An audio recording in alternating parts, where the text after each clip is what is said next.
مادر سرشار عشق و محبت است. همه سال 8 مارس روز مادر قید کرده می شود. واقعا هم برای مادر می سازد که هر روز عید باشد. در این روز هر نفر محبت خود را به هر راه نسبت به مادر، خواهر، همسر و در مجموع بانوان خانه‌شان اظهار می‌دارد. چون ما در روز مادر قرار داریم، می‌خواهیم از ساکنان در این زمینه نظرشان را بپرسیم. ما را همراهی نمایید. السلام علیکم. علیکم سلام. عیدتان مبارک باشد. تشکر زیاد. راستی این گل را از کی تحفه گرفتید؟ این گل رو من از هیچ کس تحفه نگرفتم، اینو به مادرم خریدم. خب بهترین قیمت‌ترین تحفه‌ای که به مادرتان گرفتید چی بود؟ قیمت‌ترین تحفه‌ای که به مادرم گرفتم این انگشترین بود. امروز پگاه عید مادران است.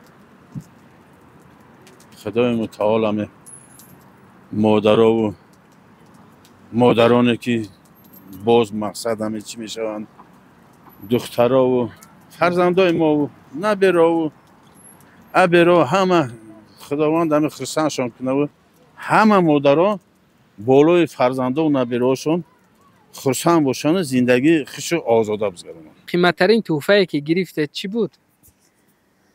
قیمت‌ترین تحفه‌ای که در روز مادر برای من هدیه از جانب پروردگار بود، این تولد شدن فرزند یگانه من بود که مرا سزاوار مادر شدن کرد. اولین مراتبه البته به مادر میکنیم. چی تحفه کرده؟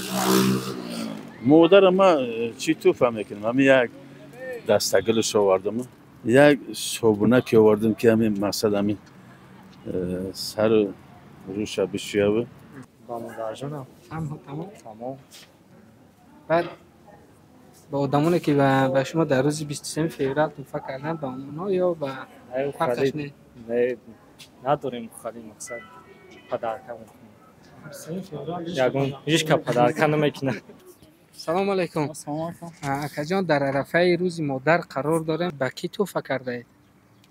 خب با روز مادران اول این یک روزی است که بگیم که روزی بهترین است، روزی شخصانی هستند که آدم رو میفرند و البته از همه تحفه قیمت‌ترین این مهر محبت است که آن رو به مادر باید هدیه کنیم و وقتی بسیار آن رو با آنها صرف کنیم.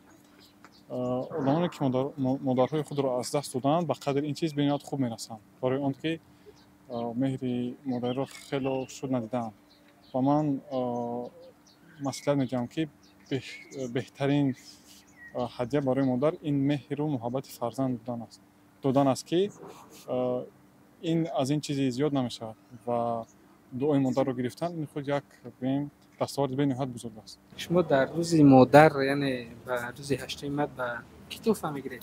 برای مادر من اون دستگل و خیلی سلامتی خیلی خیلی تحفه قیمت‌ترین نمیم که خدمون فرزند هر یک مادر ده اون فرزند خودش تحفه قیمت‌ترین و خیلی مادر که زیبا گل داره با یگان دستگل برای مادر. بگذار مادران همیشه سلامت و جاویدان باشند.